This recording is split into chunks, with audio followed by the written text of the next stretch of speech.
subject walked up, announced the holdup. Every weekend, every day, there's drama going on. As you know, the reduction of crime is a top priority. No matter what the stats say, crime or the fear of it is part of everyday life in the city of Detroit. In Detroit, we have grown to accept a certain amount of crime. Ike McKinnon knows all about Detroit crime. He was police chief during the 90s. The reality is that we have a problem. The perception is that the problems are worse than they are. How big is that problem?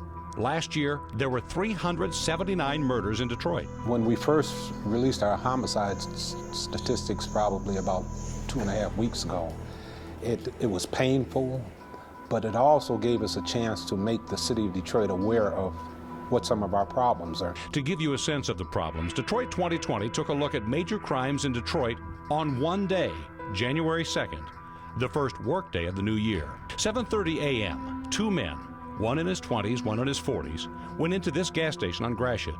They pulled a gun and stole money and merchandise. 10:15 a.m., a 65-year-old man was outside his home near Magnolia and Tillman when two men approached him. They came up from behind me and put a gun to my head.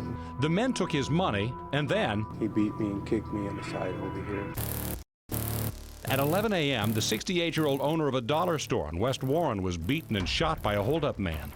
It's the kind of crime that Detroit sees more than many other cities. I think the biggest difference you'll find in Detroit is the level of violence. At 12:40 on January 2nd, a 30-year-old man was carjacked at Whittier and Roxbury. At 5:30, there was another carjacking at John R. and Mack. At 6:20 p.m., a 45-year-old man was shot while on the 12,800 block of East 8 Mile. At 7 o'clock, at Faust and Warren, a 16-year-old driver accidentally hit another car. A man and woman in their 20s got out of the second car, pulled a gun, and took the teen's Ford Fusion. I don't think there's any city like us and of working class people as such, and that has that many people who are out of work and that have suffered a depression type situation the way the city of Detroit has. McKinnon says younger criminals are scary.